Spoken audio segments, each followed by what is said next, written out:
Salut et bonjour à toutes et à tous. Soyez les bienvenus sur France 3 Corse VST. Le sommaire d'Audier de ce mercredi, comment aider les jeunes à trouver un emploi.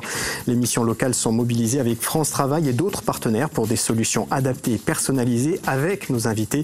On examinera lesquelles et on vous dit à qui s'adresser. Mais on débute cette émission par les offres de la semaine proposées par France Travail Corse. 1300 offres d'emploi sont disponibles cette semaine et parmi elles, 3 opportunités. Pour commencer, la DREAL, la Direction régionale de l'environnement, de l'aménagement et du logement, recrute un ou une chargée de mission séminaire et appui aux ressources humaines pour un CDD de 4 mois, 1852 € net par mois. Les débutants ou débutantes sont acceptés. À Petretto-Bichisano, la pharmacie du Taravo recherche un préparateur ou une préparatrice en pharmacie pour un CDI 35 heures par semaine à 2096 € bruts par mois.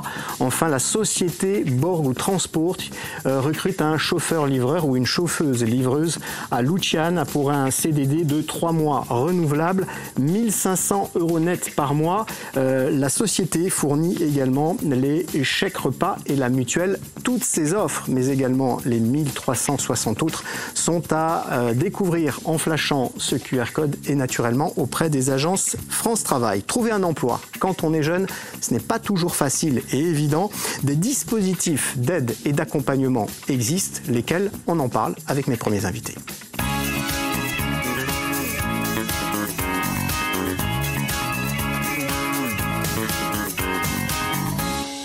Et ces invités qui prennent place à la table d'Audier sont Sabrina Leka, bonjour. Bonjour. Vous êtes conseillère auprès des demandeurs d'emploi à France Travail à Ajaccio. Et à vos côtés, Didier de Jordan, bonjour. Bonjour. Vous êtes conseiller en insertion à la mission locale d'Ajaccio. Alors Didier, qu'est-ce qu'une mission locale comment intervient-elle auprès des jeunes? La mission locale, c'est assez simple. On est là pour construire un projet professionnel pour les jeunes de 16 à 29 ans. Et il suffit qu'ils se dirigent vers nous et ensuite nous essayons de mettre en place tout par rapport aux ateliers, des choses professionnelles pour leur donner les clés et faire en sorte qu'ils arrivent à aboutir à leur projet. Est-ce que tous les publics sont concernés, tous les jeunes? Bien sûr. Tous les publics, à partir du moment qu'ils ont 16 ans jusqu'à 29 ans, situation de handicap, si vous êtes seul, si il y a obligation de formation et tout ça, tout le monde peut venir chez nous, il n'y a aucun problème. Combien de missions locales existent aujourd'hui encore? Alors il y en a 4, il y a nous à Ajaccio, il y a à Bastia, il y a Propriane et à Porto-Vecchio. Alors, Sabrina Leka, quel lien entretenez-vous avec France Travail avec les missions locales? Alors nous, on a des contacts qui sont très réguliers puisque pour éviter les doubles accompagnements, on se contacte régulièrement et on fait des points sur les jeunes accompagnés par la mission locale et les jeunes qu'on accompagne au sein de France Travail. On collabore aussi par rapport aux accompagnements dans le rural, puisque toutes les personnes, enfin tous les jeunes qui habitent dans le rural ou en périphérie d'Ajaccio peuvent bénéficier des permanences qui sont mises en place par les conseillers de la mission locale. Nous avons aussi des réunions trimestrielles, puisque en fait on se réunit avec donc les conseillers de la mission locale et de France Travail à tour de rôle, soit à la mission locale, soit à France Travail, pour discuter de ce qu'on pourrait mettre en place. Comment ensemble. Ça se passe? C'est la mission locale qui vous envoie des jeunes? C'est vous qui envoyez des jeunes vers la mission locale? Alors, pour nous, c'est souvent France Travail nous envoie des jeunes parce qu'il y a un public, nous, qui est vraiment des 16-25 ans, où on est destiné vraiment qu'à ça. Mais ensuite, nous, comme on travaille en partenariat, on les envoie aussi pour certaines choses, pour des recherches de travail, pour parfois des informations collectives qui se trouvent chez nos collègues. Donc, on essaie vraiment de travailler comme il faut tous ensemble. Alors, comment on fait pour aider des jeunes justement à s'insérer professionnellement, à trouver un emploi? Quel dispositif existe? Alors, pour notre part, la mission locale, nous avons le contrat engagement jeune qui a été mis en place en 2022 par le gouvernement. Ça remplace, le CEJ. Exactement. Ça remplace la garantie jeune.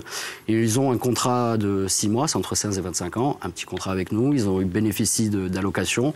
Il y a des droits et des obligations. En fait, on est là pour leur donner les clés du milieu professionnel parce que la vie active, ils ne la connaissent pas forcément, la vie professionnelle. Et on est là pour mettre, comme je le disais au début, un projet professionnel en place ou alors, s'ils en ont déjà un, pour essayer d'y aboutir. Maintenant, les jeunes qui découvrent le milieu professionnel, on essaie de leur faire des stages, des immersions dans les entreprises.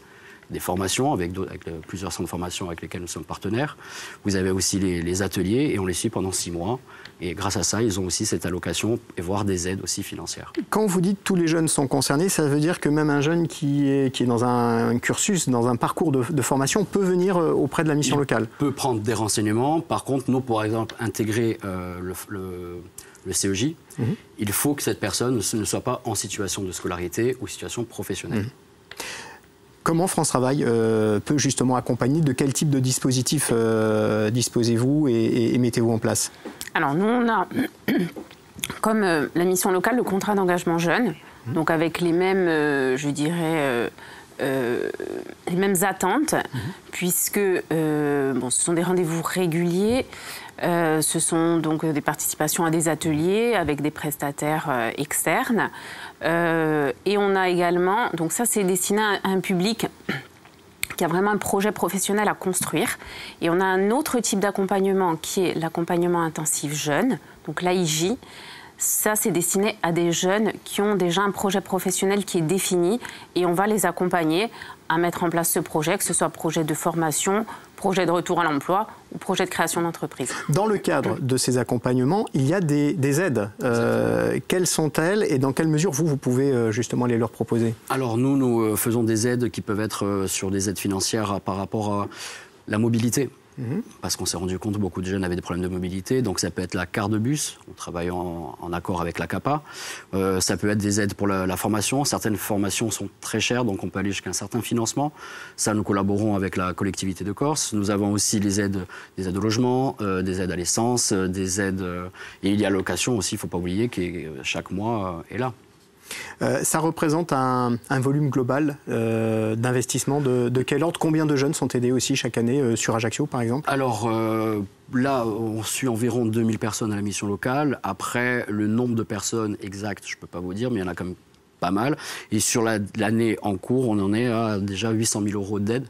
C'est quand même une somme importante. Oui, c'est un investissement important. C'est un investissement important, mais on se rend compte que en fait, beaucoup de jeunes ont vraiment besoin d'aide plus qu'on ne le pense. Alors, quels événements organisez-vous pour venir justement pour permettre aux jeunes de venir vers vous et pour les aider dans cette recherche d'emploi et de rentrer sur le marché du travail? Alors, nous, on organise des choses donc en collaboration avec la mission locale et aussi de notre côté à France Travail, puisqu'on peut organiser des visites entreprises. On peut organiser aussi des semaines thématiques. Enfin, on va participer à ces semaines thématiques et on va inviter donc les jeunes de nos structures, que ce soit pour les semaines de l'alternance, que ce soit pour les semaines du maritime, enfin toutes ces semaines qui sont mises en place au cours de l'année. De métiers, de secteurs, de filières. Exactement. Après, donc nous, ensemble, on avait d'ailleurs participé à un événement sur les services civiques. Voilà, ça c'était au mois d'avril, au mois de mai. Après, donc, on peut faire également, nous, des informations collectives. On organise ça tous les mois, justement pour recevoir les jeunes et les orienter en fonction de leur situation vers le bon dispositif, donc mission locale, CEJ ou AIJ. Didier Jordan, vous, est-ce que vous mettez en place des actions particulières pour toucher ce public? Bien sûr, nous, lors de nos ateliers, des entrepreneurs peuvent venir faire des informations collectives, des centres de formation aussi, pour faire découvrir un petit peu tous les domaines qu'il peut y avoir, comme par exemple certains contrats d'apprentissage. On est aussi dans les permanences dans les quartiers, dans le rural, mais aussi dans tout ce qui peut être village et tout ça. On a toujours des permanences. On participe au job dating, on participe dès qu'il y a des événements. Il y aura toujours la mission locale qui sera présente. Quels sont les principaux défis, selon vous, par rapport à cette question de faciliter l'entrée des jeunes sur le marché de l'emploi? Ce qui est peut-être difficile au départ, c'est ceux qui vont peut-être se chercher. Ils ont plusieurs domaines qui vont essayer de découvrir, essayer de leur faire découvrir des domaines et essayer de leur faire comprendre qu'on peut essayer des domaines, on peut se tromper, on peut recommencer. Ça, c'est quand même assez important. Et ensuite, de faire comprendre aussi que un projet professionnel, ça ne se fait pas comme ça en 2 minutes. Il y a comme ça peut être sur le long terme. Donc ça, ensuite, essayer de voir... On s'est rendu compte que les problèmes aussi, c'est la mobilité. Donc ça peut être contraignant, mais essayer de leur faire comprendre que le milieu professionnel, ça va être quelque chose de la vie d'adulte. Comment vous contactez et dans quel cas? Alors, comment nous contacter? Mais que ce soit la mission locale ou France Travail, mais vous pouvez vous présenter directement en agence. Alors, la mission locale se présenter directement ou à France Travail s'inscrire. Alors, ils peuvent aussi se présenter en agence et ils seront accompagnés dans leur démarche d'inscription. Donc, après, ils seront reçus par un conseiller qui sera spécialisé dans l'accompagnement des jeunes pour pouvoir leur proposer l'accompagnement qui correspond le mieux à leurs besoins. Est-ce que vous avez une recommandation, un conseil à donner auprès de ces jeunes ou de leur famille, de leurs proches? De ne pas hésiter à se présenter, que ce soit à France Travail ou à la mission locale, parce que parfois on peut se dire j'ai pas besoin d'aide, ça, on a toujours besoin d'aide, de venir, il n'y a aucun souci, d'apprendre des choses, d'être volontaire et de comprendre que pour gagner en autonomie, il va falloir se donner un peu. Sabrina? Moi, je leur dirais aussi de se présenter, de ne pas hésiter à pousser la porte de la mission locale et de France Travail, on est là pour eux, on est disponible et on va les outiller et leur permettre d'aller sereinement vers leur projet professionnel. Merci beaucoup à tous les deux d'être venus nous expliquer quels sont les dispositifs qui existent pour faciliter justement cette insertion professionnelle des plus jeunes, les 16-25 ans.